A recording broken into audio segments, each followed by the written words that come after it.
Bueno, cuando Jordán y Santiago me convocaron para participar de este encuentro, cosa que les agradezco muchísimo,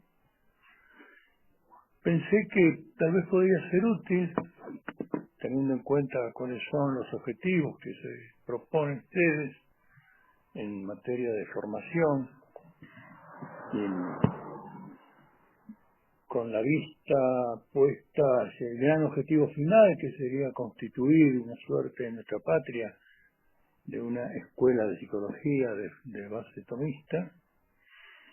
Me pareció que podía ser útil realizar una breve exposición acerca del desarrollo histórico y doctrinal de la teoría de los sentidos internos, por considerar que este tema de los sentidos internos, junto con el tema de las pasiones, desde la estricta perspectiva de la filosofía tomista, son temas claves. Nuestros actuales conocimientos sobre los llamados sentidos internos, que como ustedes saben son una serie de potencias, de funciones, que tienen que ver con la integración de los complejos centros perceptivos en su relación con la vida afectiva. Todo lo que hoy nosotros conocemos acerca de los sentidos internos es el fruto de una larga elaboración que se llevó siglos. Y cuando uno se acerca o se aproxima a ese proceso de elaboración, advierte que el material es ingente. La cantidad de autores, de escuelas, de doctrinas y orientaciones es enorme. De manera que en esta ocasión vamos a ceñirnos nada más que a algunos hitos fundamentales. Y así entonces, a fin de facilitar un poco la exposición, vamos a ver 4 puntos sucesivamente. En primer lugar, vamos a analizar la doctrina de los sentidos internos antes de Santo Tomás. Después, nuestro segundo punto va a ser abordar la doctrina de los sentidos internos en Santo Tomás. Un tercer punto será los sentidos internos en la escolástica contemporánea. Y finalmente vamos a dedicar el último punto a ver las perspectivas actuales que se nos plantean hoy a nosotros. Y vayamos ya sin más trámite al primero de los puntos, sentidos internos antes de Santo Tomás. Bueno, aquí hay numerosos nombres que obviamente en una síntesis histórico-doctrinal no pueden ser obviados, pero nosotros vamos a ceñirnos básicamente a 3. Aristóteles, Averroes y Avicena. Aristóteles es sin duda el iniciador. Como en tantas otras cosas, en esta girita es acá la piedra fundamental. La doctrina de los sentidos internos en Aristóteles se encuentra dispersa en multitud de sus obras. Sin duda que lo fundamental está en su famoso Tratado sobre el alma, conocido en la tradición latina como De Anima. También encontramos elementos muy significativos en la física, en la metafísica, y también en una serie de estudios breves sobre filosofía de la naturaleza que se conocen con el nombre de Parva, pequeños tratados, y también en la ética. En el libro de la ética también hay algunas referencias. Con todos estos elementos bibliográficos podemos nosotros armar una suerte de doctrina aristotélica de los sentidos internos, pero vamos a encontrarnos con que la doctrina aristotélica, si bien tiene el mérito de ser pionera, de hecho es el primero que elabora esta doctrina, sin embargo nos encontramos con una doctrina incompleta, en algunos casos fragmentaria y en otros casos hasta confusa. No obstante estos elementos negativos, Aristóteles sigue siendo sin lugar a dudas el pionero y la piedra fundamental. Ahora bien, para resumir brevemente cuál es la doctrina aristotélica sobre este punto, los sentidos internos, digamos que Aristóteles parte de un concepto fundamental, que es la continuidad de las operaciones de la naturaleza. De manera que cuando Aristóteles encara el tema del conocimiento, él asimila el conocimiento a un proceso parecido al de la nutrición, proceso de alteración y de asimilación. Es decir, así como en el orden nutritivo, el alimento que es ingerido por el que se nutre es alterado y transformado hasta el punto de que termina siendo parte del ser que se nutre, algo semejante, dice Aristóteles, pasa con el tema del conocimiento, de tal manera que lo conocido de alguna manera se altera, entre comillas, y resulta identificándose finalmente con el alma que conoce. Aquella famosa cita aristotélica que Santo Tomás permanentemente tiene en cuenta, ánima con modo omnia, es decir, el alma es en cierto modo todas las cosas que conoce, resume esta concepción aristotélica. Pero hay que decir también lo siguiente, que aunque Aristóteles hace una analogía entre la alteración física y la alteración cognoscitiva, no las confunde. Y la alteración cognoscitiva en Aristóteles es una alteración no corruptiva, porque obviamente el alimento se corrompe, sino que en el campo nociológico no existe una alteración al modo de la alteración corpórea, sino que es una alteración perceptiva, con lo cual queda, a mi modo de ver, desmentida cualquier intención de reprocharle a Aristóteles algún rasgo de materialismo o de biologismo, que está en absoluto fuera de cualquier sospecha. Aristóteles claramente, en el orden cognoscitivo, habla de una alteración, pero son alteraciones de carácter perfectivo, no corruptivo. Por lo tanto, si bien hay una comparación, una analogía entre lo que pasa en el mundo corpóreo y en el mundo nociológico, no los confunde. Es decir, el conocimiento no es algo que pueda analogarse a una alteración de la materia corpórea, ni siquiera en el plano de los sentidos, porque aún en los sentidos más inmediatamente materiales, como es el tacto, ya lo que hay en el sentido no es el objeto sensible, sino una forma o una especie sensible. Es decir, aún en el tacto, que es el sentido más material, porque necesita el contacto directo con el objeto sensible, aún ahí lo que el sentido del tacto capta son formas, que están ya desmaterializadas de alguna manera. Y, por lo tanto, Aristóteles está fuera de cualquier sospecha de sensismo o de materialismo, con lo cual Aristóteles supera ampliamente la concepción de los presocráticos, que eran netamente materialistas. Y digamos de paso también, Aristóteles hoy es la clave de la superación del materialismo de todas las teorías actuales de la percepción de base biológica y materialista. Ese, digamos, sería el aporte fundamental de Aristóteles.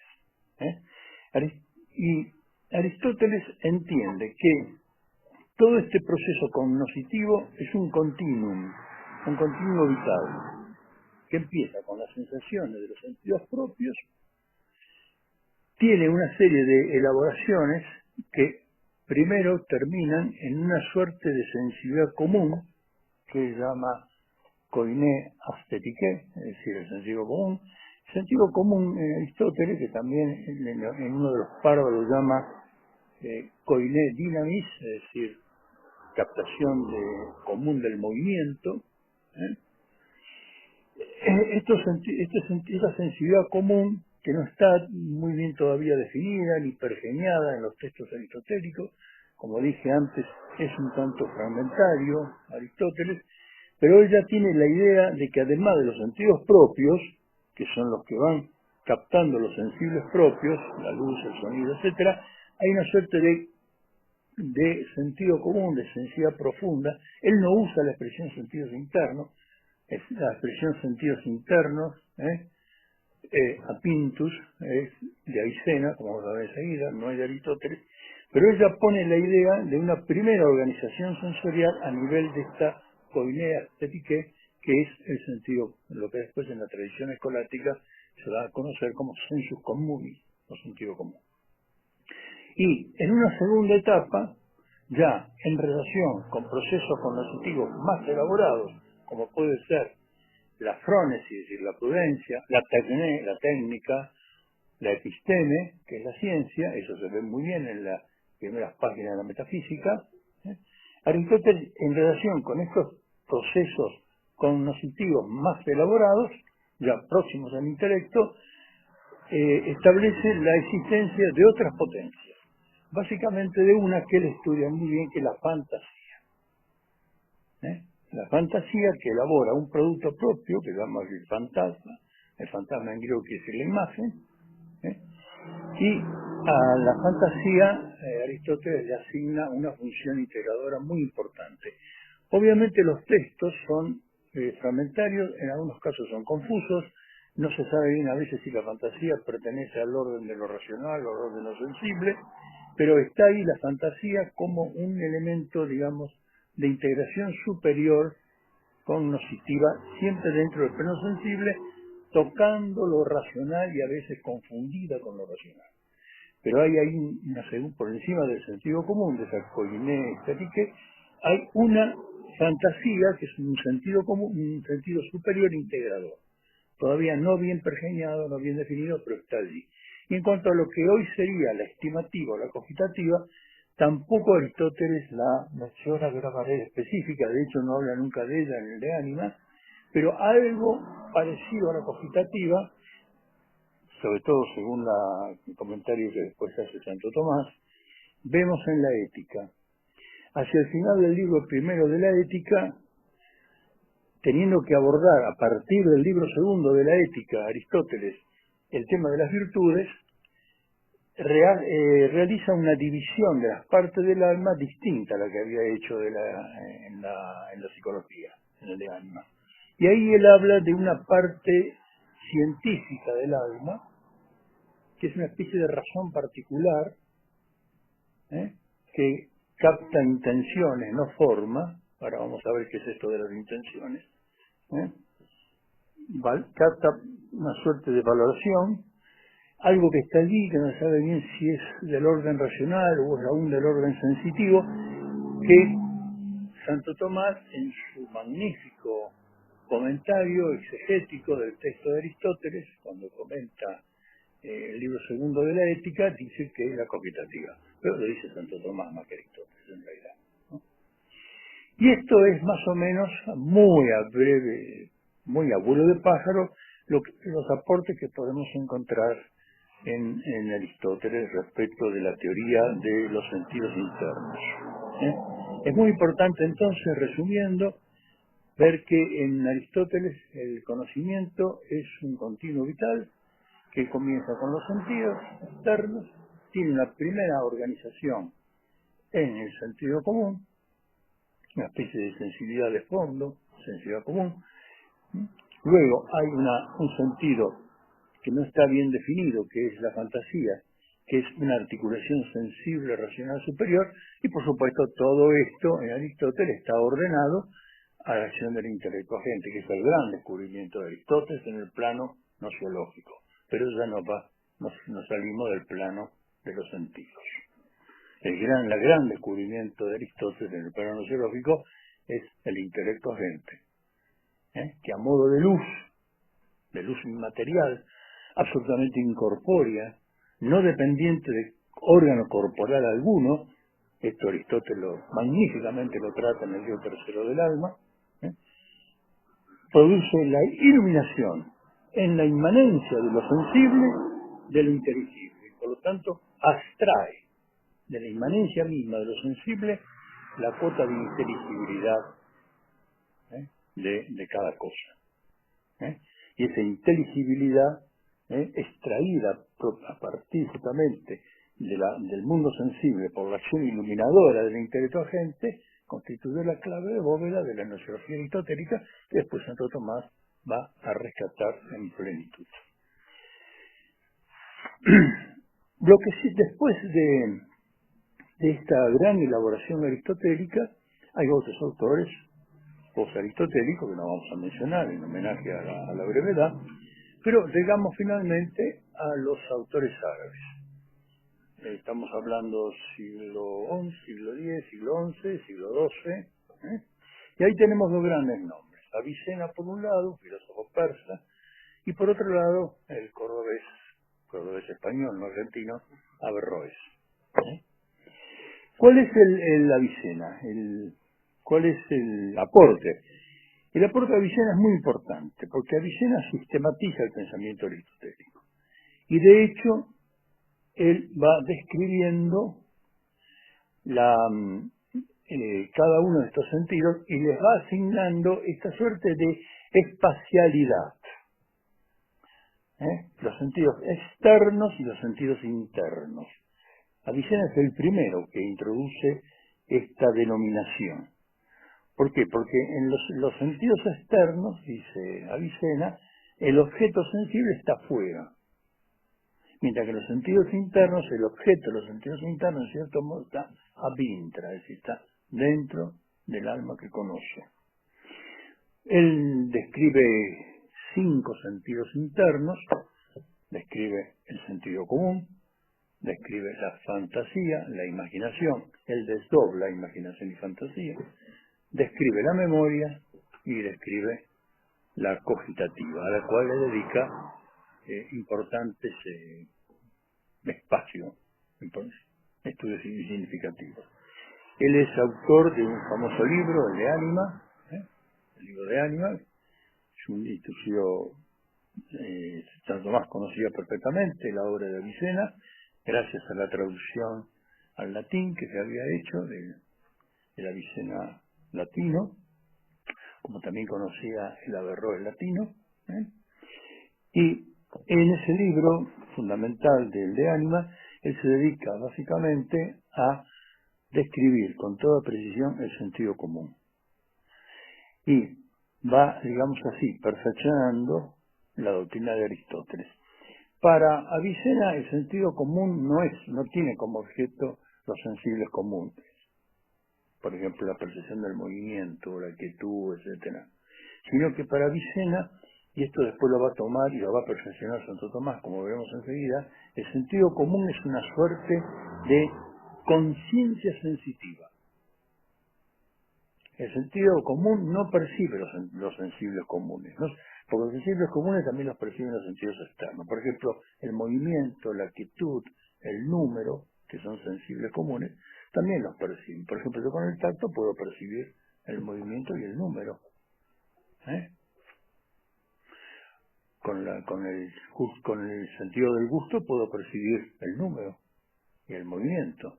Sino que Avicena ya pone que el sentido común tiene por objeto integrar las sensaciones externas aisladas en ya un complejo perceptivo más unificado, y además el sentido común tiene como función esto de ser una conciencia sensitiva, es decir, sentir que se siente. Porque concomitantemente, cuando yo veo algo, yo tengo conciencia de que veo que veo. No solamente veo un objeto, no solamente veo algo, por ejemplo, este hermoso árbol que tengo enfrente, sino que veo. Tengo conciencia sensitiva de que estoy viendo. Y esa captación de esta conciencia sensitiva no es una actividad de mi vista, o como tampoco es una actividad de mis oídos, oír que oigo,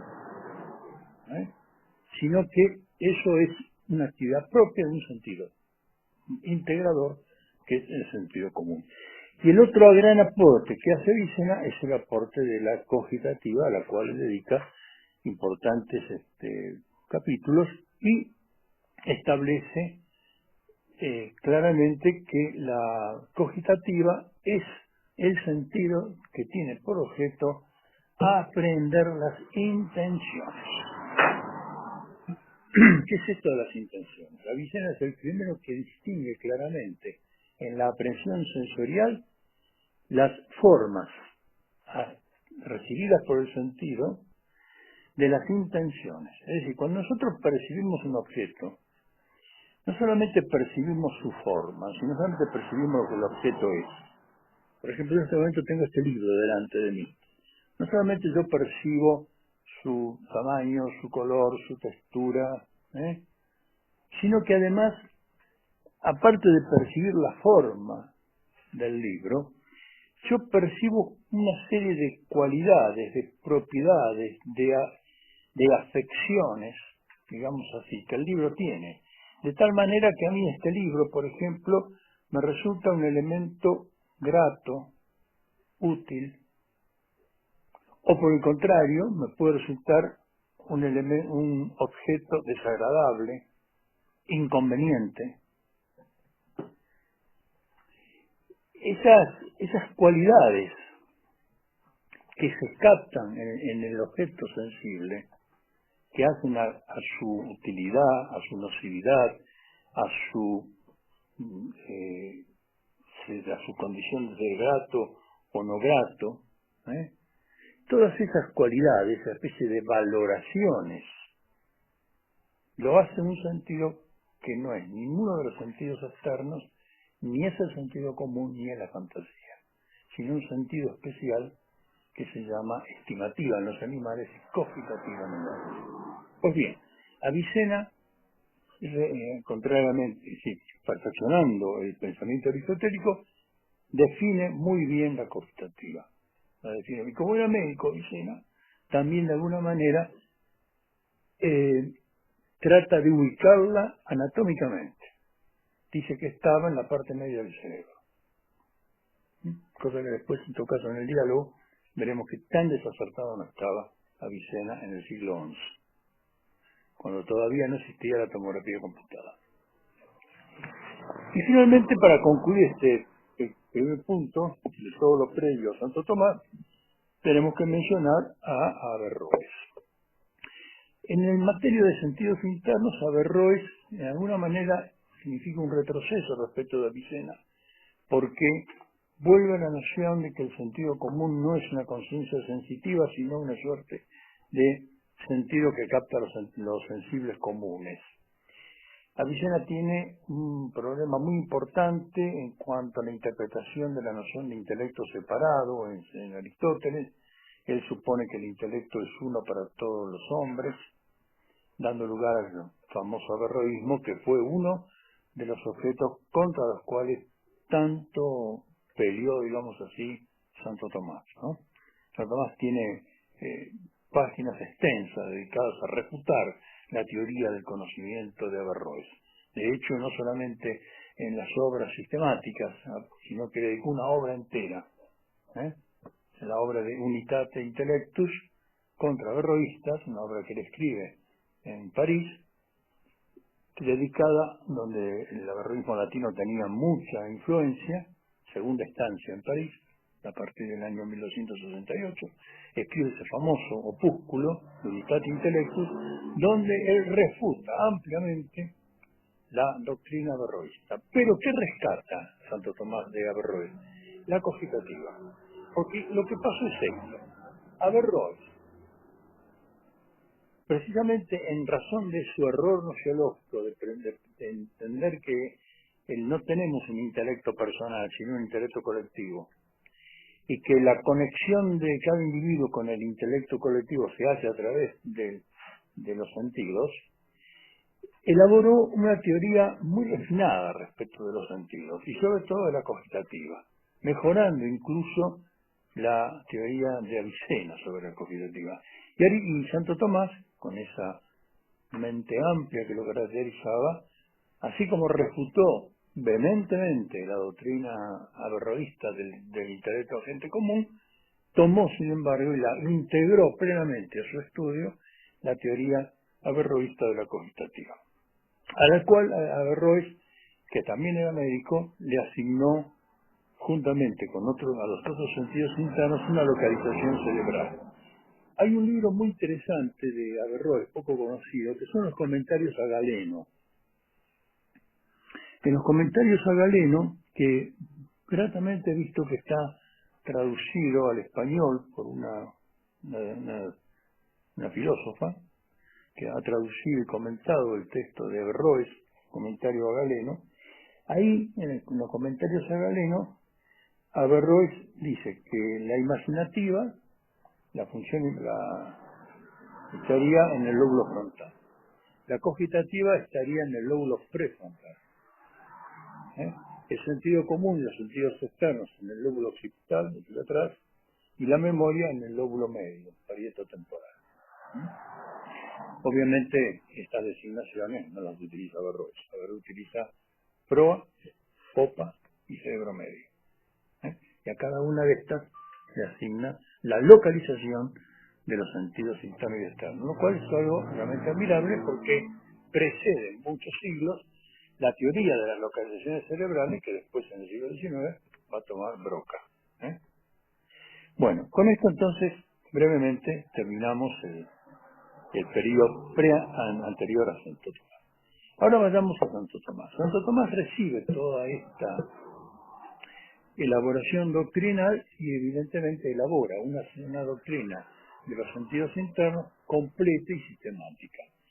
A modo de síntesis, después en todo caso en el diálogo podemos ir profundizando algunos de los aspectos, a mí me parece que hay 3 puntos fundamentales, hay más puntos, a modo de síntesis, me parece que hay 3 puntos fundamentales a tener en cuenta en la doctrina de los sentidos internos de Santo Tomás.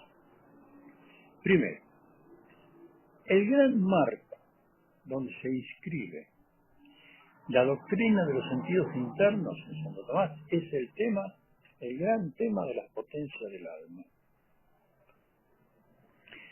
Santo Tomás define con toda precisión qué son las potencias del alma o facultades del alma. Las define como principios próximos de operación.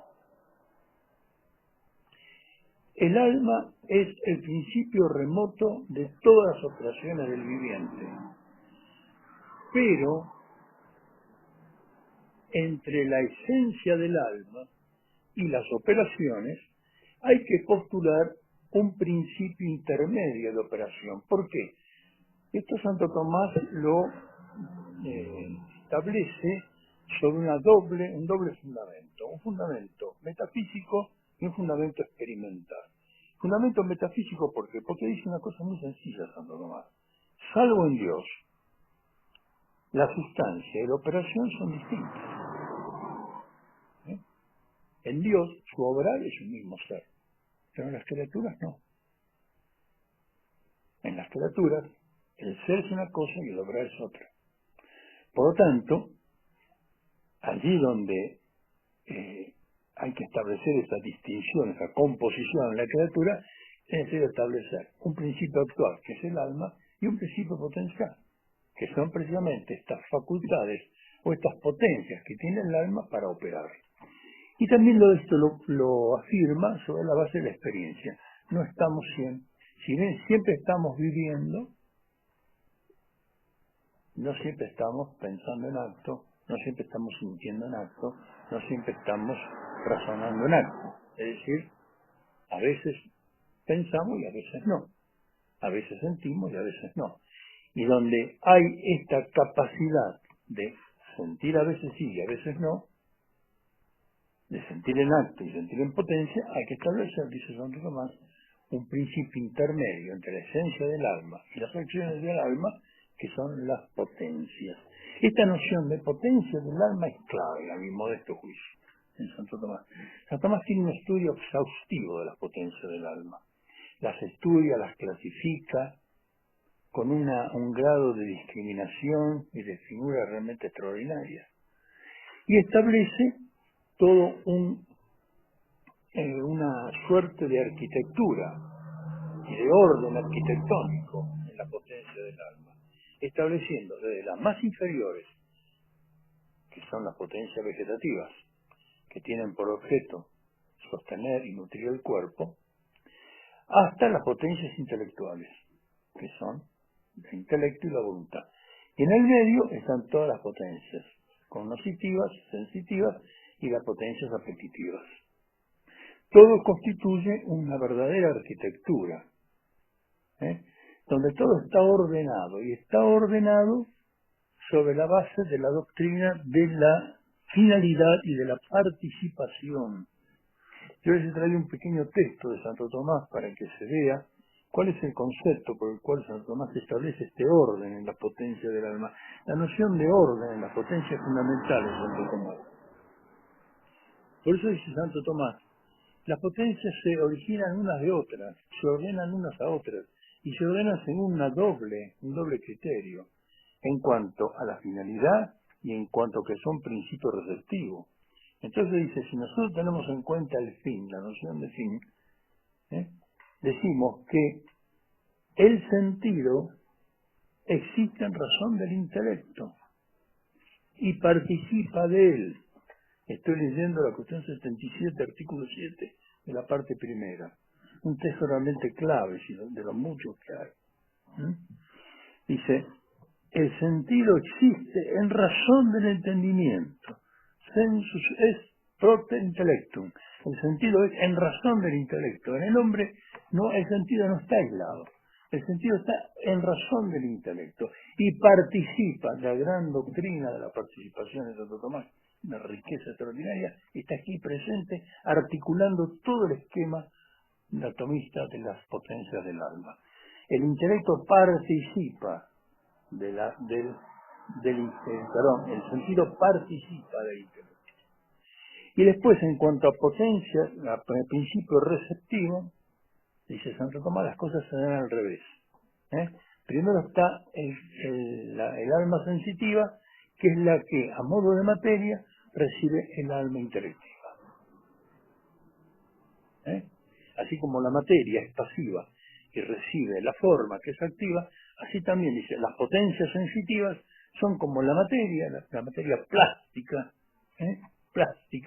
que está ordenada a la recepción de las potencias superiores. Sobre la base entonces de este principio de finalidad y de receptividad y de participación, Santo Tomás establece toda esta armónica doctrina de la potencia del alma, y yo realmente aconsejo estudiar en profundidad, porque realmente es toda una arquitectura que resulta ser realmente una de las claves fundamentales para entender no solamente al hombre, sino también su conducta.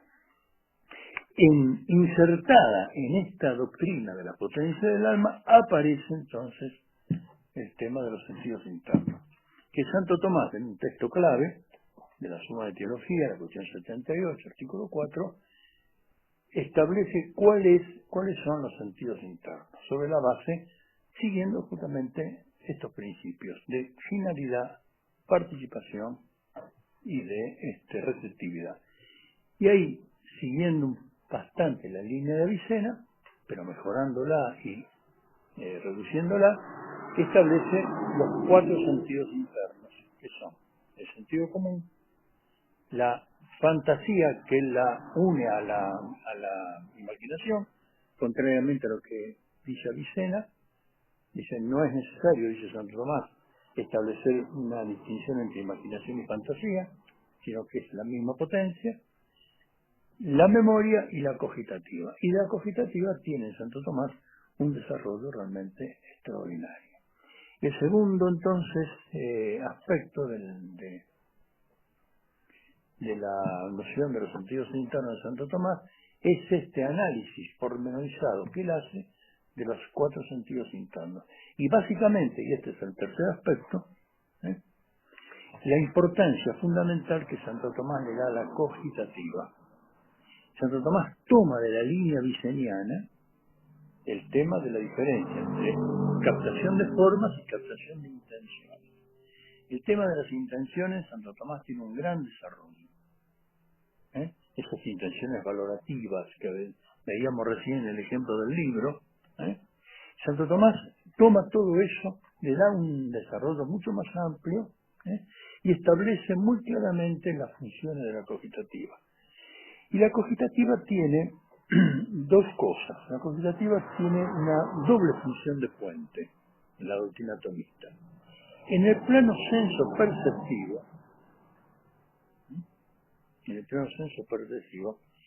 la cogitativa es el puente entre lo cognitivo y lo apetitivo, es decir, sin movernos del plano sensible. En el interior mismo del plano sensible, la cogitativa tiene la capacidad de unir a modo de puente la actividad sensoperceptiva con la actividad apetitiva, lo que nosotros llamamos la actividad afectiva. Pero siempre en la parte inferior del alma estamos hablando. Estamos hablando en la parte sensible. Hace de puente, ¿por qué? Porque la cogitativa modela, de alguna manera, a modo de un sentido tremendamente plástico, va modelando no solamente el fantasma, es decir, la imagen, sino también va modelando en la emoción del apetito. Y modela también de alguna manera el contenido de la memoria. Es decir, hay todo un nexo en el plano mismo sensitivo, sin todavía hablar de lo racional. En el plano sensitivo todavía la cogitativa hace de puente entre la imagen, el fantasma, es decir, el producto de la fantasía, el producto mismo de la memoria y el movimiento de los apetitos inferiores, tanto del concupiscible como del irascible. Y ahí, en ese conjunto de elementos que estoy mencionando, la cogitativa hace de puente y de articulación. Y en una segunda consideración, la cogitativa se sitúa, con todo esto que es ella, una especie de síntesis de toda nuestra vida sensitiva, se sitúa en el límite con lo racional. Por eso esa es fundamental tanto en el proceso de abstracción intelectual como en el acto libre. La cogitativa tiene una función puente tanto en el pasaje del conocimiento sensible al conocimiento universal abstractivo, tiene una función de puente importante, y también es una función de puente en el acto libre, donde articula el movimiento apetitivo inferior con el movimiento apetitivo superior de la voluntad. De manera que la cogitativa tiene entonces esta función de clave de bóveda de toda nuestra vida. Es un verdadero, por sentido, organizador y articulador tanto de nuestra vida perceptiva cognitiva como de nuestra vida cognitiva, y en ese sentido hace también de puente con la vida racional, y por lo tanto dice Santo Tomás, y lo dice muchas veces, la cogitativa es racional por participación. Es un sentido, pero participa de alguna manera de la vida racional. Ahora fíjense la amiga que tiene esto. ¿Por qué? Para nosotros, si somos médicos, ustedes son psicólogos, cuando se dice que la cogitativa es racional por participación, se está diciendo mucho más de lo que parece en esta fórmula. La cogitativa posee un sentido, porque aunque sea racional por participación, aunque esté cerca de la razón, en esto Santo Tomás sigue el pensamiento de Dionisio. Dionisio dice siempre que lo supremo del género inferior limita con lo ínfimo del género superior. El hombre que lo supremo del género corpóreo limita con el ángel, que es si siempre lo que está lo más alto, es decir, el cuerpo humano, es lo más alto del mundo corpóreo, limita con el alma humana, que es lo más pequeño en el mundo de los espíritus. Bueno, esta gran idea de Dionisio, de que lo superior de un género inferior limita con lo ínfimo del género supremo, Santo Tomás la aplica en la cogitativa. Dice que la cogitativa es lo supremo de la vida sensible del hombre y por eso limita con la razón particular, que es lo ínfimo de nuestra vida espiritual. ¿Se dan cuenta? Pero ya pasamos al plano de lo racional, al plano del espíritu. Entonces, un sentido que tiene órgano corpóreo, porque aunque Santo Tomás no estableció con precisión, tampoco tenía por qué hacerlo, cuál era el órgano de la cogitativa, pero sí estableció como sentido, tiene órgano corpóreo. Bueno, un sentido que depende de un órgano corpóreo es racional por participación, es decir, está, digamos, ahí lindando en el límite con nuestra vida espiritual. Esto, a mi modo de ver, es una clave fundamental que termina definitivamente con la pesada herencia del dualismo cartesiano, que es una herencia pesadísima que nos ha dejado como herencia el monismo materialista. Porque la herencia de Descartes, con su dualismo, fue que la mente cartesiana fue dejada de lado y nos hemos quedado con la máquina cartesiana.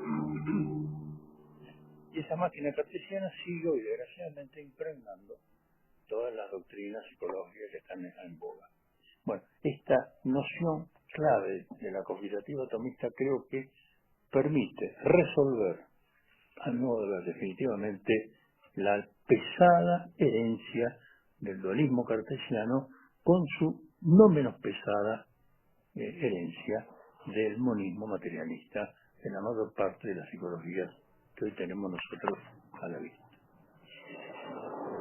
Para no ir aumentando demasiado el tiempo de esta exposición, vamos ahora al tercer punto: los sentidos internos en los escolásticos contemporáneos.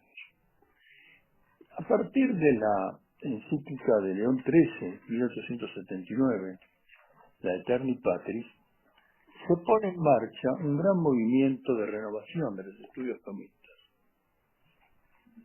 que se conoce con el nombre de neoescolástica. Esta neoescolástica reconoce una multitud importante de autores que no vamos a mencionar, por supuesto. Pero en el orden de lo que puede significar una aproximación del pensamiento tomista a la psicología contemporánea, hay algunos nombres que son significativos. También aquí tengo que hacer una necesaria y arbitraria selección. Me parece que hay tres nombres importantes que debemos en esto mencionar. El primer nombre es el del padre Barbado. Padre Barbado Viejo, un sacerdote dominico español que vivió entre 1884 y 1945, es decir, ya hace mucho tiempo. El padre Barbado Viejo era un tomista muy importante y además un hombre que tenía, digamos, un conocimiento profundo de la psicología experimental. De hecho, él se dedicó a la psicología experimental. Es autor de una obra fundamental, la Introducción a la Psicología Experimental, donde dedica importantes páginas al estudio de los sentidos internos, sobre todo del sentido común. Y hay una obra póstuma del padre Barbado, que fue publicada por sus discípulos después de la muerte de él, que se llama Estudio de Psicología Experimental. Son 3 tomos, 3 gruesos tomos, cuya lectura me parece imprescindible, pese a que muchos de sus aspectos hoy están desautorizados. ¿Por qué? Están desautorizados por el mero paso del tiempo, porque ahí el padre Barbado hace un cotejo entre las principales doctrinas psicológicas experimentales de su época, sobre todo trata el tema de los complejos perceptivos, etcétera, los esquemas perceptivos, estaban muy en boga en aquella época, con los sentidos internos. Y ahí vamos a encontrar una rica doctrina de puesta al día de los sentidos internos. Otro autor importante, discípulo del anterior, también dominico, es el padre Úbeda Purquiz, que vivió entre 1913 y 1999, fue discípulo del padre Barbado. El padre Úbeda es un personaje realmente interesante, médico, se recibe de médico, comienza a trabajar en psicología experimental, dirige un servicio de electroencefalografía en un hospital de Madrid, se hace médico militar, yo tengo bastante simpatía por eso, se enferma, tiene que abandonar el ejército, se le muere la novia, entonces cuando se lo conté a mi señora no le gustó mucho,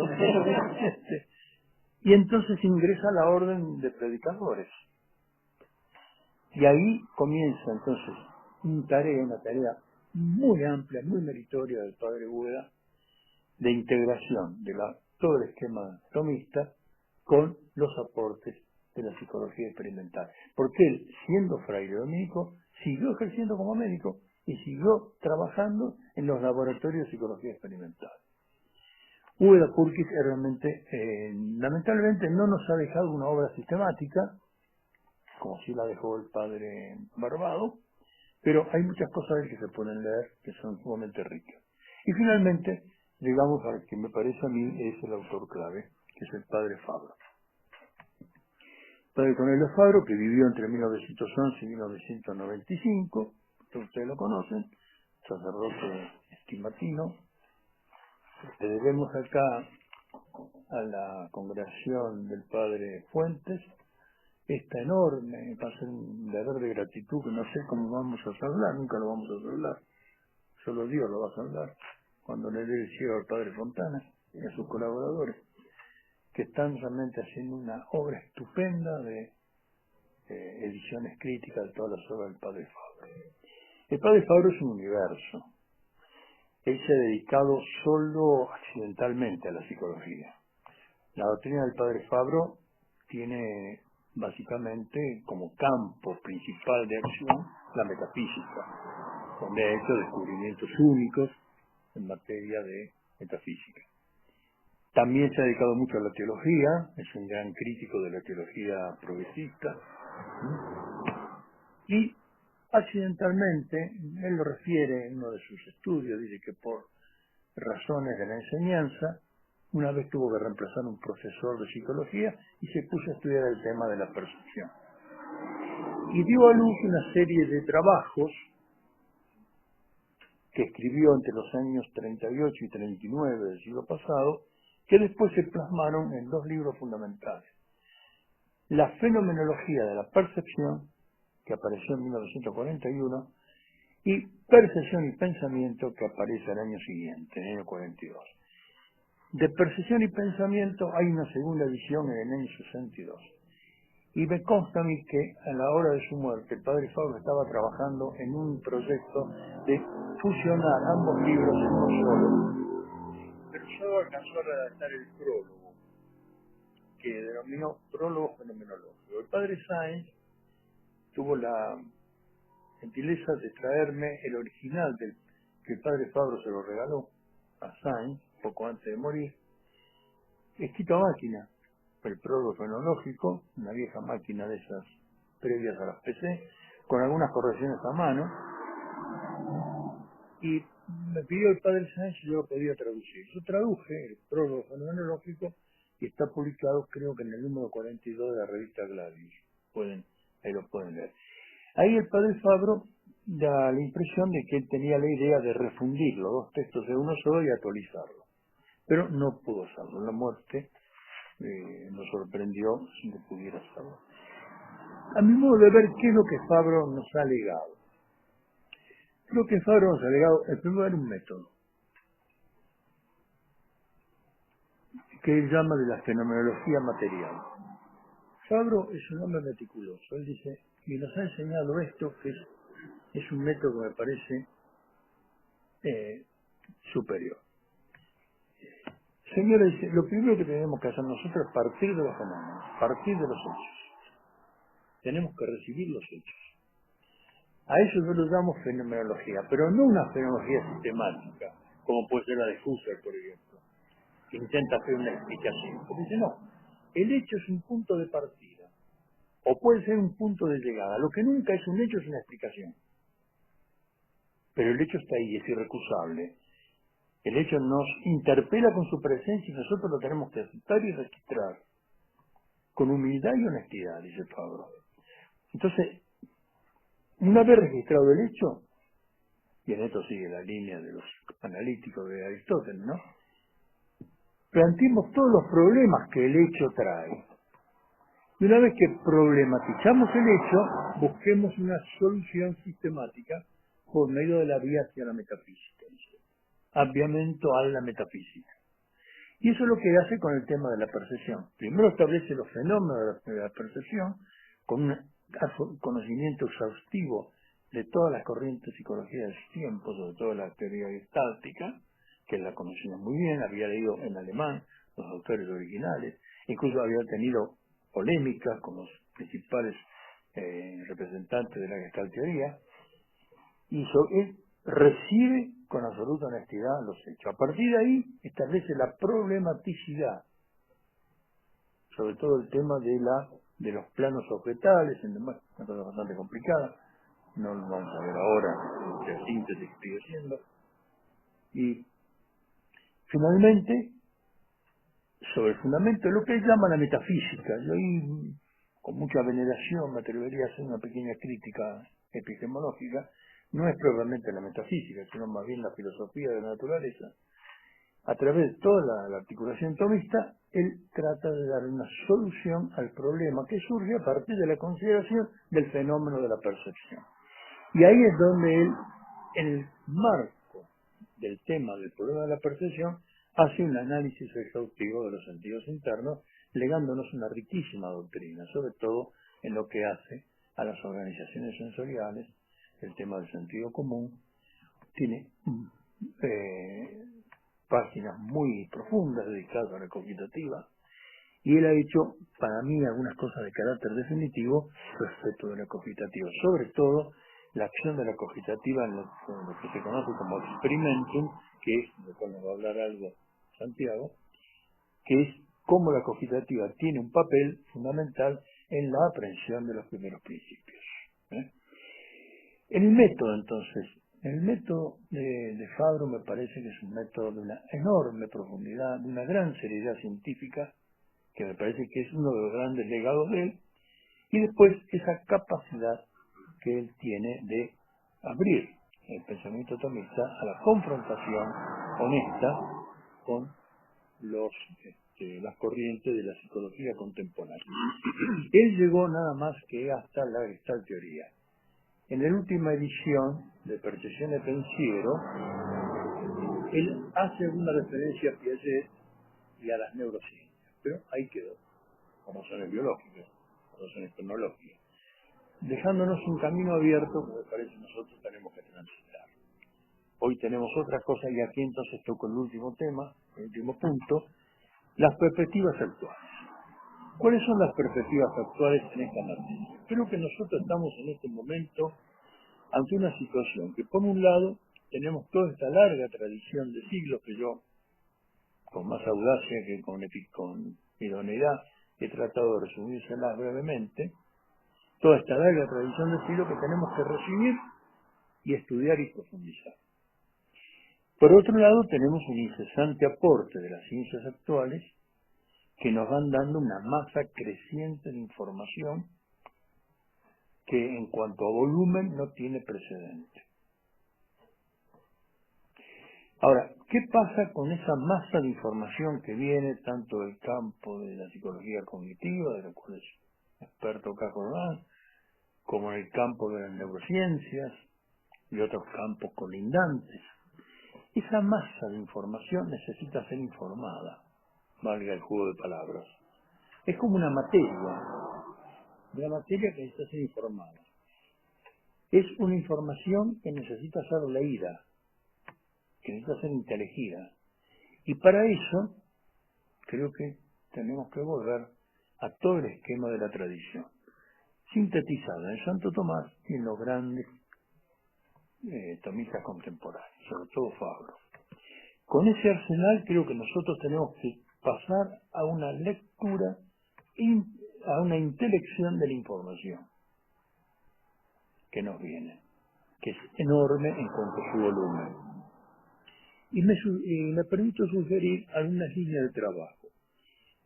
Primero, una línea epistemológica. Es necesario establecer también sobre la base de la doctrina de la ciencia según Santo Tomás, establecer bien los límites epistémicos de cada disciplina. Hasta dónde llega la filosofía de la naturaleza, hasta dónde llega la metafísica, hasta dónde llegan las ciencias llamadas experimentales, estableciendo el objeto formal y material de cada ciencia y el nivel de consideración epistémica de cada una de ellas, para no caer en la confusión epistemológica, que es uno de los grandes problemas que a veces se nos presenta como obstáculo insuperable. No sabemos exactamente bien a qué área científica corresponde tal o cual objeto. Lo segundo es asumir el método de esta fenomenología material y honesta, como le llama el padre Fabro, es decir, con una recepción honesta de todos los fenómenos y toda la información que nos viene, o de los fenómenos que nosotros, a lo mejor, si alguno de nosotros se dedica a la parte experimental, puede estar también contribuyendo a ese volumen de información. No solamente a recibirlo, sino también puede estar contribuyendo a aumentar aún más el volumen de la información. Eso no se descarta. Entonces, la tercera línea de trabajo es profundizar la filosofía de la naturaleza, como aquella parte de la filosofía especulativa que tiene por objeto el estudio del ente móvil, es decir, del ente material, y que por lo tanto a ella le corresponde buena parte de la antropología, y a ella está subordinada la psicología, decididamente. La psicología no es una ciencia de naturaleza, no es una ciencia del espíritu, como decía Dilthey, no es una ciencia de la conducta. La psicología es la ciencia del alma, subordinada a la filosofía de la naturaleza. Es la cumbre de la ciencia del alma. Y por eso, así como el padre Pablo nos habla de un aviamiento a la metafísica, nosotros, sin perder de vista ese aviamiento a la metafísica, ciñámonos un poco más modestamente a un primer escalón, el aviamiento a la filosofía de la natura, digamos, a la filosofía de la naturaleza. Y rescatar la noción de síntesis funcional, que el padre Fabro toma un poco de Brentano, un aristotélico del siglo XIX.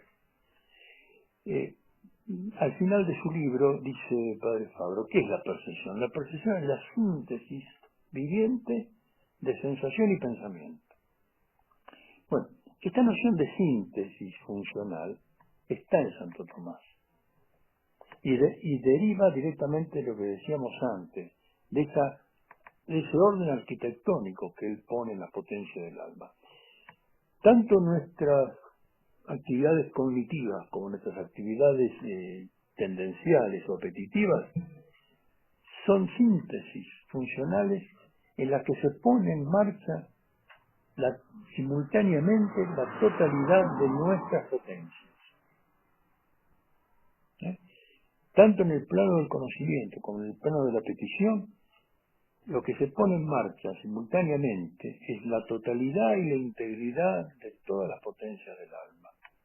Y a su vez, estas dos grandes síntesis funcionales, el acto de conocimiento por un lado, Fabro lo llama percepción, que no es solamente sentido, la percepción es, dice Fabro, síntesis de sensación y pensamiento. También en el otro polo de nuestra actividad, que es la vida apetitiva, también hay una síntesis funcional que viene dada por el acto libre. El acto voluntario libre es una síntesis donde se pone en marcha simultáneamente todas nuestras potencias. Y entre ambas síntesis funcionales hay un puente que está dado por la cogitativa.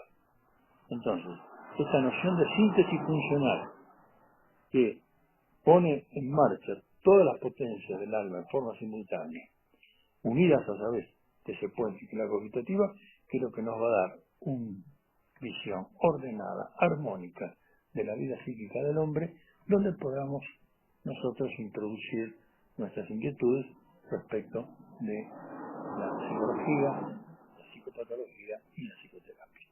Bueno, esto es lo que yo muy brevemente quería decirles, y por supuesto todo lo que les he dicho está a consideración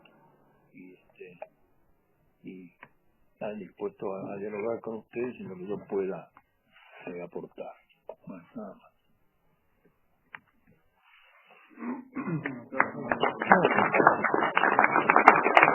No hay que refutar y tirarle con todo para mostrar. No sé, María, hacemos, bueno, abrimos un instancia si uno quiere preguntar. Yo he tratado de ser sintético, es un tema muy amplio, pero lo que intenté, no sé si lo he logrado, es más que nada trazar un panorama genérico, ¿no? Por supuesto que todo lo que yo he dicho es un panorama. Cada una de las cosas que yo he dicho después se diversifica en líneas de estudio. Por ejemplo, tiene que estudiar el sentido común, esto es una línea, la memoria ni hablemos, la fantasía, la cogitativa ni hablemos. El tema de la relación con la afectividad, por ejemplo, el tema de la afectividad tiene que ver con las pasiones, que es el otro gran tema que hablamos con el padre hoy, ¿no? El tema de las pasiones es fundamental, sobre todo para la interpretación de las organizaciones neuróticas, así como la percepción, sobre todo haciendo la parte formal, haciendo centro en la fantasía. Me parece que es una cuestión clave para entender, por ejemplo, los trastornos psicóticos, los delirios, las alucinaciones, todo eso. El doctor Velasco Suárez tiene un libro muy lindo, se llama La actividad imaginativa en psicoterapia, donde ahí él también, siguiendo la huella de Fabro y de Tomás, haciendo centro en la actividad imaginativa, hace toda una reformulación de la psicoterapia en los distintos trastornos psicopatológicos.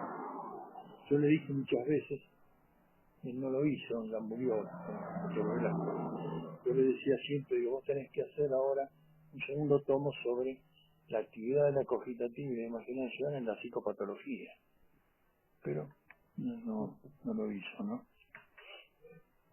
Pero, bueno, hay muchas cosas que están pendientes y que hay que hacer. Yo creo que el camino está abierto. Nosotros tenemos que seguirlo.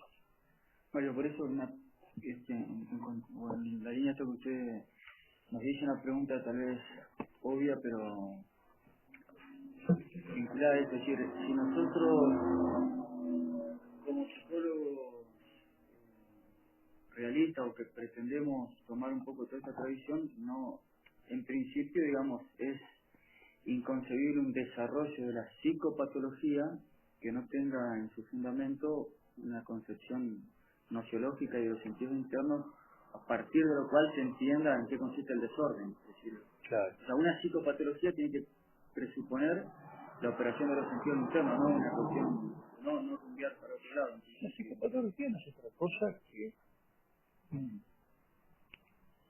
son actividades, son acciones del hombre, que están dentro del movimiento pasional o están dentro del complejo senso perceptivo. De manera que es ahí donde me parece que hay que ver, a la luz precisamente de esta articulación que hace Santo Tomás y toda la tradición escolástica, ver cómo podemos leer, porque nosotros en psicopatología, la psicopatología es una ciencia ideográfica, es una ciencia que recoge datos, recoge signos, síntomas, los organiza, y establece así lo que se llama las organizaciones patológicas. Bueno, esas organizaciones patológicas, vistas en su fenomenología nuda y cruda, que es lo primero que hay que ver, después tiene que ser eso entendido, tiene que ser interactivo a la luz precisamente de... Por ejemplo, hace ya unos años, no sé si ustedes recordarán, un neurocientífico muy famoso, un hombre muy serio en lo científico, pero que también tiene su costado mediático, ¿no? Anthony Damasio, publicó en Nature, en la revista Nature, fue en febrero del año 92, por ahí, un famoso artículo donde describía el caso de un obrero del siglo XIX, un tal Phineas Gage, que estaba manipulando dinamita para trazar una vía ferroviaria en Estados Unidos. De pronto sufre un accidente en una barra de hierro, le atraviesa la región suboccipital izquierda, sale por occipital derecha y la atravesó, el barreno la atravesó. Y el tipo quedó parado y siguió trabajando. Lo llevan, es el año 1850 y pico, por ahí, mitad del siglo XIX.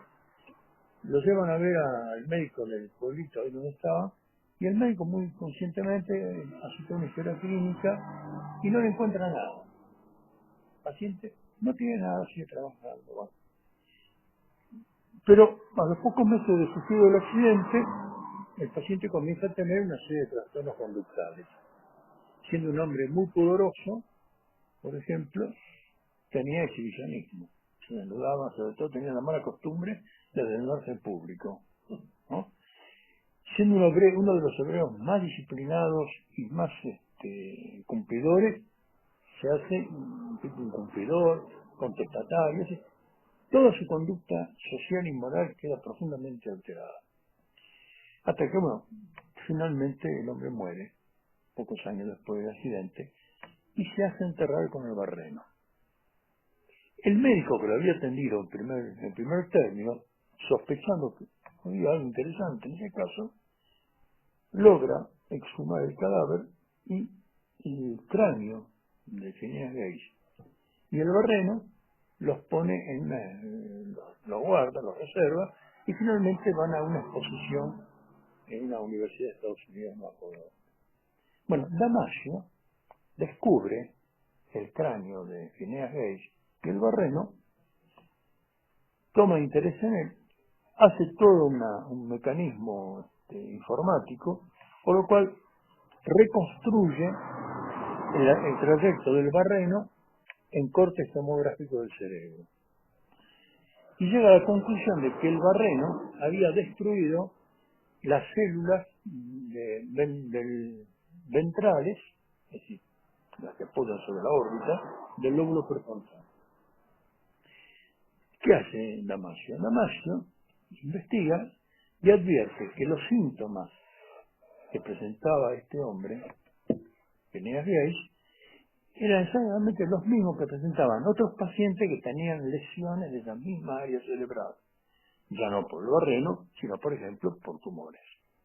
En la clínica donde él trabajaba, veía pacientes con tumores o infecciones o cualquier otra patología que afectaba la misma zona que había afectado el barreno de Phineas Gage en su trayectoria, que eran síntomas que los define como desorganización de la vida moral. ¿Qué concluye el bueno de Damasio? Que nuestra vida moral depende de la actividad de las neuronas del lóbulo prefrontal. ¿No? Un periodista, de cuyo nombre no quiero acordarme, sacó en La Nación, tuvo bastante impacto en el medio científico y en el medio extracientífico. Dijo, bueno, el alma no existe. ¿La moral qué es? La moral no tiene nada que ver con el espíritu. La moral es simplemente algo que depende de la indemnidad de unas pequeñas neuronas. Bueno, este caso dio lugar a un libro que escribe Damasio, que se llama El error de Descartes, donde más o menos él apunta bien, porque dice que Descartes se equivocó al establecer ese dualismo entre alma y cuerpo, que él establece entre cerebro y cuerpo. Y dice que no, que el caso justamente de Damasio demuestra que el cerebro y el cuerpo están unidos. Bueno, pero el pobre Damasio no sale de su materialismo. Entonces yo me puse a pensar sobre este caso y digo, ¿cómo se puede interpretar esto? Y yo incluso lo publiqué el caso, está publicado en Aquinas. Digo, me parece que acá las cosas, dentro de todo, tienen una explicación.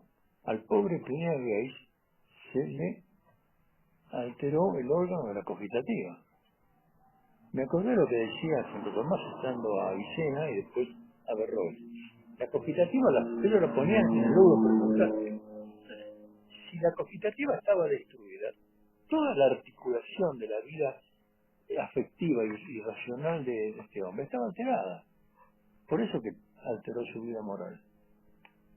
No porque el alma espiritual el alma espiritual no padece, porque es espiritual, no puede padecer. Pero al faltarle el juicio de la cogitativa tan importante en el acto libre,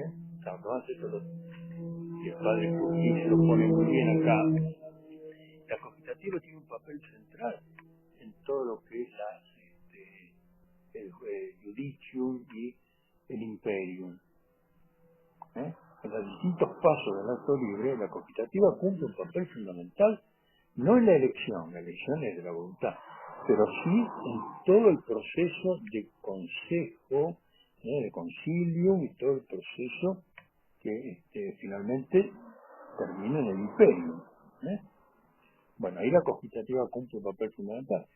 Pues uno puede plantear que a Phineas Gage se había destruido el órgano de la cogitativa, que Avicena no estaba tan desacertado y Averroes tampoco, cuando decían que estaba en esa zona, y que un juicio erróneo de la cogitativa por lesión física puede haber alterado secundariamente la conducta. Esto a mí me parece una explicación más razonable que pensar que la moral depende de la integridad de la neurona, ¿no? Bueno. Mario, y esto que usted dice nos llevaría a nosotros también a profundizar esta distinción que usted ahí la mencionó entre, digamos, la inmaterialidad de nuestras potencias superiores hace de que uno no pueda hablar de causa, de causas materiales, podríamos decir, de la inteligencia, pero sí de condición necesaria de potencias inferiores. En este caso, la conducta moral no tenía como causa la lesión, pero sí hay una condición necesaria que es la indemnidad del órgano. Y en ese sentido la cogitativa también tiene un papel muy fundamental. Porque, ¿qué pasa? Así como Santo Tomás nos ha enseñado que no hay posibilidad de la abstracción del intelecto agente sin los fantasmas, porque si bien la acción del intelecto agente es absolutamente incorpórea, es absolutamente espiritual, pero necesita a modo de objeto una imagen a la que iluminar, porque esa es la condición de nuestro conocimiento connatural. No somos ángeles, no conocemos mediante especies infundidas, conocemos mediante especies que nosotros abstraemos. La actividad de nuestro intelecto espiritual abstrae de nuestras propias imágenes, de nuestros esquemas perceptivos, si querés llamarlo de una manera más moderna. Ahí abstrae la cuota de inteligibilidad y después la restituye con la famosa conversión fantasmata. Es decir, después ese inteligible abstraído de la inmanencia de la imagen sensible vuelve, y ahí la cogitativa tiene mucho que ver, vuelve a referirla a la imagen en ese círculo, ¿no? Absolutamente contiguo de nuestra actividad cognitiva. Bueno, y San Tomás dice, y los fantasmas no son sino el cuerpo. Yo no puedo entender si no tengo un objeto sensible sobre el cual hacer el proceso atractivo. Y no puedo tener una imagen sensible sino el cuerpo. Estamos hablando de indemnidad del cuerpo, ¿no? Bueno, en el acto libre pasa lo mismo. No puedo ver un imperium que no tenga un juicio sintético de la cogitativa que le sirve de base. Y esto es lo que me parece está alterada en este tipo de afecciones, que al afectar el órgano de la cogitativa, le ofrecen al intelecto un juicio erróneo, sobre el cual, obviamente, se va a producir un imperio erróneo. No sé, padre, usted es moralista. Yo me estoy metiendo, discúlpeme, me estoy metiendo nada menos que en su campo. Dios me libre de eso. Que es así. Así que lo que es un misterio también es la parte orgánica, ¿no es cierto? Todo esto porque incluso por algunos postulan, no sé con qué seriedad, que quizá más a veces que, al menos como postulado hipotético, ¿no? Más que señalar como una ubicación fija digamos, para los sentidos internos, como un desarrollo de distintas partes del cerebro para la función. sí, eso es cierto. Porque a veces hay lesiones y en teoría el neurólogo en teoría no tendría que funcionar cierto tipo de actividad conductual de la persona, y la persona después lo desarrolla igualmente, a pesar de que hay deterioro, ¿no? De ciertas partes. Por eso parece más como que el cerebro destina a ciertas funciones, ciertas partes. Eso es muy importante lo que usted dice, padre. Mire, hoy en día las localizaciones de Broca están prácticamente dejadas de lado, ¿no? Las neurociencias actuales han puesto otra vez sobre el tapete una vieja teoría que había sido desechada justamente a partir de la doctrina de la localización que puso en marcha Broca y en el ámbito hispánico Ramón y Cajal, ¿no? Que es el tema de la plasticidad neuronal. Al parecer no hay localizaciones, o solamente todo no se reduce a áreas, sino me parece que el cerebro tiene una enorme plasticidad. De tal manera que un área que hoy tiene una función puede adquirir otra. Y la doctrina de la plasticidad neuronal tiene mucho basamento experimental, porque combinando los métodos de diagnóstico por imagen, se ha podido ver, por ejemplo, cómo se reacomodan orgánicamente, anatómicamente, las fibras cerebrales según la actividad que esté desarrollando. Usted escucha música, o está haciendo un cálculo aritmético, o está haciendo un proceso abstractivo, filosófico, las fibras neuronales se van acomodando con una plasticidad enorme. Y eso me parece a mí que está congruente con la doctrina de Lemon. Mario, que yo pienso hasta qué punto la psicoterapia y el efecto curativo de la psicoterapia no es la creación de nuevas conexiones neuronales. Eso sería raro. Porque dependen de la experiencia. Claro, porque la enfermedad psíquica tiene, esto lo sugiere muchas cosas en este sentido el padre Sanguinetti en el libro Filosofía de la Mente. Sí. Hasta qué punto la enfermedad psíquica no es también una enfermedad cerebral, neurológica, no solo como correlato, sino como en tanto sentido interno es orgánico, es y no hace falta postular ahora a la luz de esta teoría de la plasticidad cerebral que ha sido ampliamente reivindicada después de haber sido denostada.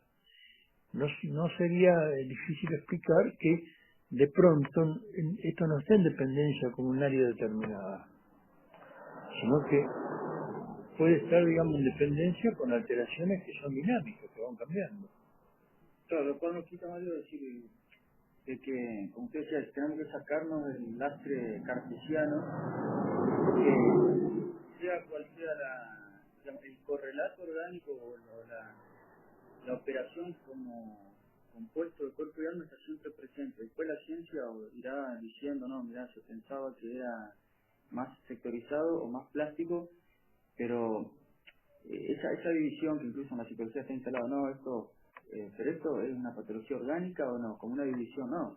O sea, psicofísico es todo lo que lograr humano, incluso usted nombraba el libro de Damasio, El error de Descartes, si yo no recuerdo mal, el otro, Sentir lo que sucede, creo. También sí, otro libro muy lindo de Es todo un Damasio. seguimiento que hace Damasio del correlato que ve en todas las operaciones humanas, como en todo lo que el hombre hace, en toda la acción, él pesca que hay una alteración. Damasio merecería ser camista. Merecería ser camista. Quiera Dios que le conceda la gracia de conocer a Jesús y oídas a Santo Tomás. Porque es un hombre de verdadera honestidad y que arrima mucho las cosas, ¿no? Y él es un gran crítico de Descartes. Sí, yo creo que todo esto son elementos. Lo que vos decís es cierto, Santiago, puede ser, sí. Puede ser, porque también las experiencias, por ejemplo, van modelando la misma estructura del hasta qué cerebro. punto también eso yo, algo voy a decir en mi ponencia, pero la configuración psíquica que comienza y es muy tiene una etapa crítica en la niñez, no es al mismo tiempo una configuración neurológica. De hecho, hay estudios, que eso lo voy a mencionar mañana, que de pacientes depresivos que tienen una alteración neurológica prefrontal, que han tenido en la infancia experiencias de privación materna. Entonces, ¿cómo en eso también me parece que se va viendo esta condición orgánica de las facultades psíquicas? Sí, hay algunas experiencias incluso en animales. Yo he tenido ocasión, en una época trabajaba en un instituto de neurobiología, ahí estaba como asesor en la parte epistemológica y trabajé mucho tiempo con neurólogos y conocí el caso de un joven investigador que fue hacia Estados Unidos, Stefan Adler, que había hecho una serie de experiencias muy interesantes en ratones, ¿no? Él, por ejemplo, tomaba, hacía una anatomía patológica del cerebro de los ratones y establecía un patrón anatómico. Después, a esa misma especie de ratones los sometía a una serie de trastornos conductuales cortándole los bigotes, ¿no? Cuando le cortás el bigote al ratón, el ratón altera mucho su conducta. Y entonces, sacrificaba al ratón con el trastorno conductual y la anatomía era distinta. La anatomía del cerebro era distinta a la del ratón con el bigote entero, ¿no? Y él lo mostró con trabajo preparado, me mostró la diapositiva con las alteraciones que tenía. Que de no haber mediado un estudio previo en la misma especie, alguien hubiera dicho que el ratón tenía antecedentes, tenía esos trastornos conductuales por la alteración neurológica, ¿no? La alteración neurológica no era la causa de la conducta, era consecuencia de la alteración conductual. Es decir, la alteración de la conducta producía un cambio en la morfología anatómica del cerebro. Que además yo lo he investigado mucho eso, ¿no? Y además yo lo investigó también. Y este muchacho, Musto se llamaba, un tipo muy inteligente, por eso se fue a Estados Unidos, se casó y se fue a Estados Unidos, lo perdí.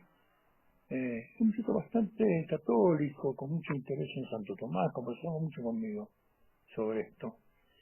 Y él había trabajado con ratones. Y era muy interesante. Veía cómo la alteración conductual inducida experimentalmente producía en el ratón alteración neurológica secundaria. Claro, eso inmediatamente por ahí plantea el tema de la psicofarmacología, porque si toda enfermedad psíquica tiene una expresión cerebral neurológica, porque por ahí hablar de correlato incluso puede ser hasta dualista, ¿no? Correcto. Entonces, bueno, ¿hasta qué punto entonces la enfermedad psíquica no se cura exclusivamente con Creo que hay que hablar psicofarmacología? acá en términos tomistas. El motus corporis acompaña al movimiento apetitivo. Santo Tomás define la pasión como un movimiento del apetito sensitivo con mutación corporal. Está la mutación corporal. No es el correlato corporal, es la mutación corporal que acompaña al movimiento pasional. Que además siempre va precedido de una aprehensión. Eso lo modifica Santo Tomás, porque en el libro de las sentencias él no veía necesaria la aprehensión previa al movimiento del apetito. Bueno, hay primero una aprehensión que se hace a través de la cogitativa o del estimativo animal. La aprehensión pone en marcha el apetito y el movimiento apetitivo se traduce en un movimiento corporal, en el motus corporis. Aprehensión no necesariamente consciente. No necesariamente consciente, ¿no?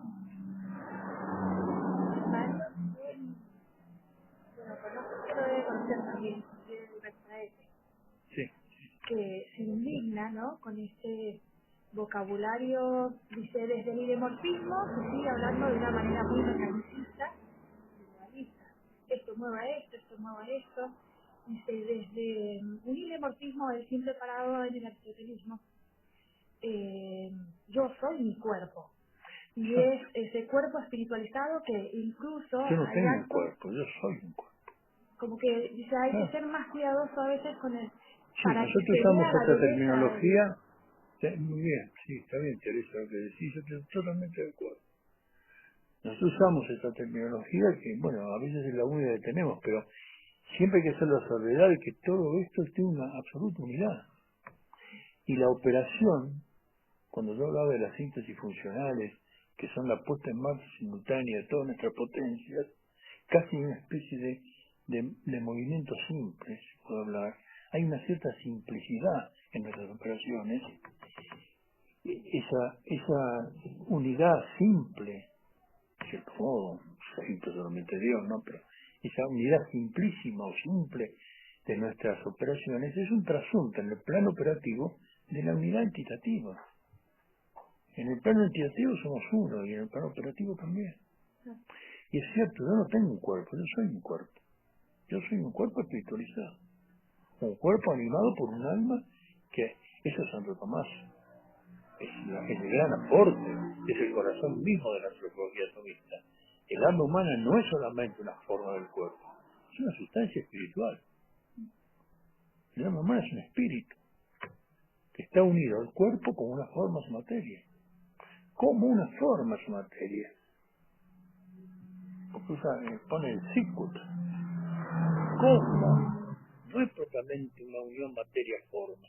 Es como, el modo de que una forma se une a su materia. Pero es un cuerpo asumido y transfigurado por el espíritu. Claro, por eso hablar de el sustrato orgánico de las operaciones. Desgraciadamente seguimos, claro. Tenemos que hablar por eso, como siempre lo más, del movimiento corporal que siempre acompaña en la unidad. Casi siempre, uno está a veces tentado a calificar de simple. Tan única es, tan unitaria es, que es una de la imagen de la simplicidad de Dios, por otra parte, ¿no? Es decir, en la unidad simple del movimiento pasional se da correlativamente el movimiento apetitivo, la aprehensión y la creación corporal. Mario, por eso qué importante es que por ejemplo la psicoterapia, que a veces nosotros tenemos como una especie de complejo, pero cuando uno dice no, pero el terapeuta a la luz de la medicina solamente tiene la palabra para...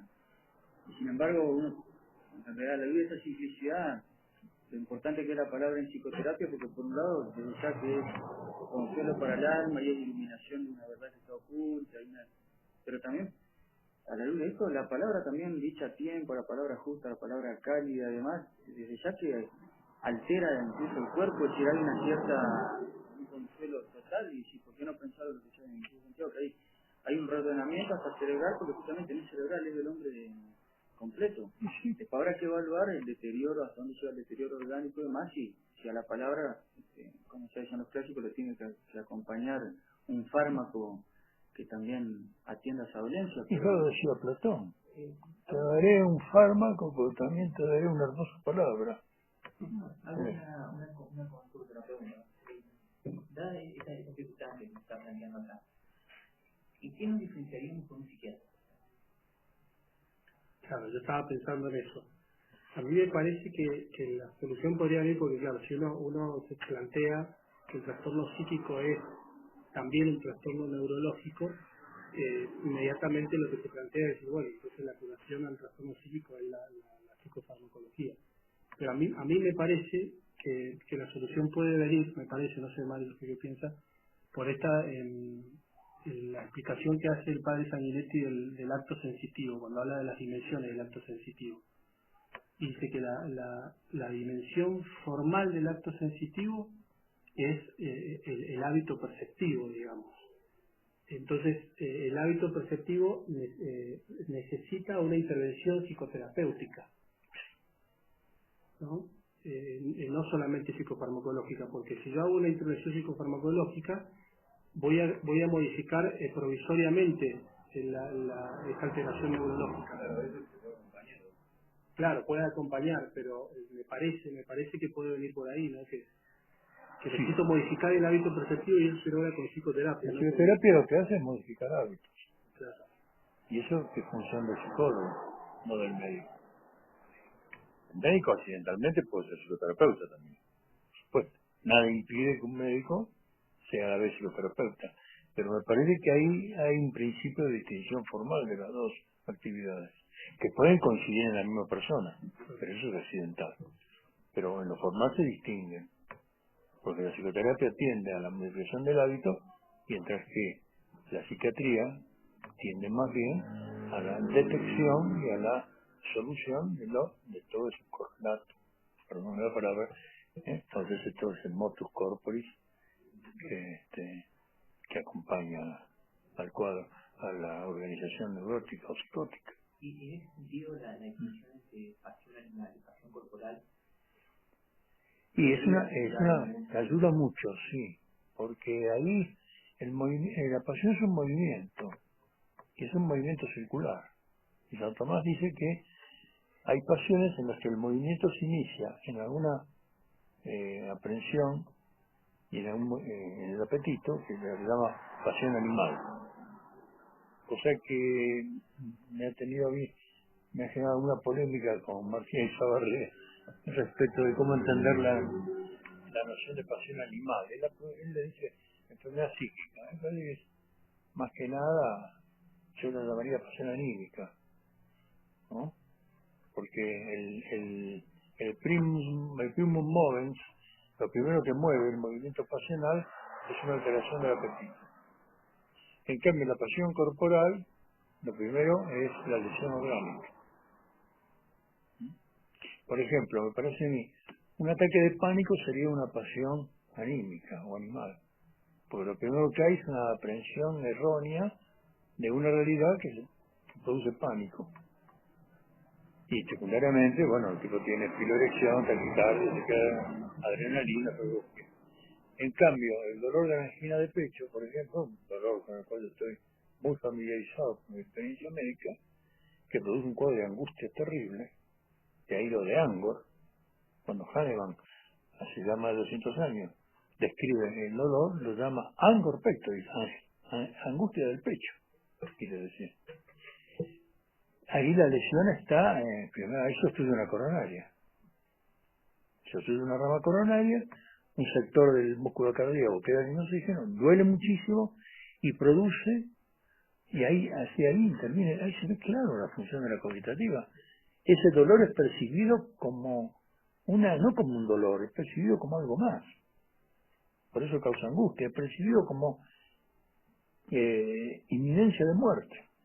Y en ese caso sería muy simplista decir que como el psicólogo se encuentra más cercano al tratamiento de las pasiones animales, la pasión animal, a diferencia del psiquiatra que podría... Puede ser simplista, pero me parece que puede ser como un criterio demarcativo. Creo que puede ser un criterio demarcativo, sí. Pero que coincide con lo que dice Santiago, me parece. Porque es precisamente donde opera el arte. Ahí donde tiene que incidir. Por eso es que es importante rescatar el sentido pedagógico que tiene la psicoterapia. Es decir, yo creo que cuidando de no acudir a un cierto voluntarismo, o de alguna manera distinguiéndolo de la dirección espiritual, porque lo que se está padeciendo es una cuestión pasional, pero tal vez con inicio en una percepción errónea.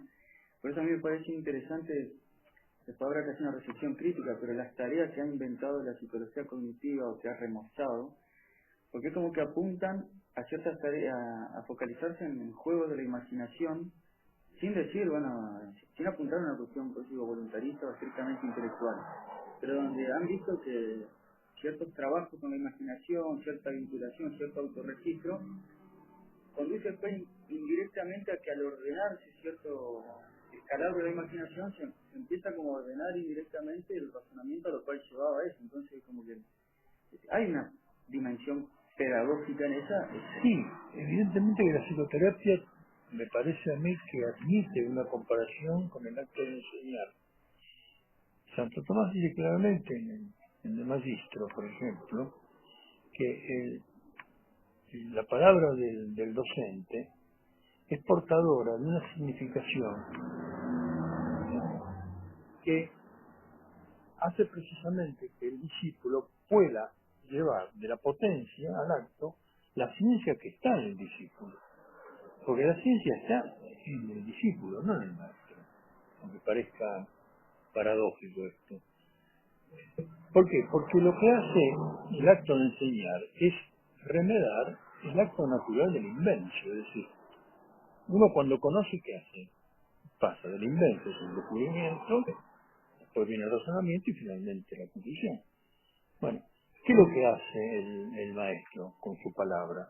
Es portador. La palabra del maestro, el verbum doctori, como dice Tomás, es portador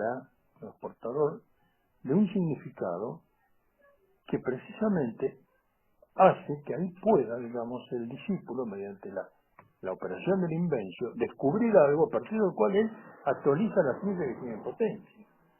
Y a mí me parece que en la psicoterapia pasa algo parecido. La palabra del psicoterapeuta creo que es portadora de un significado que le permite al otro reordenar su conducta. ¿No? Parece que hay una Se puede establecer una comparación entre la palabra del docente y la palabra del psicoterapeuta. En tanto ambas son portadoras de significados, que después, porque vos no producís la curación al paciente, la curación la hace el paciente. El paciente se cura.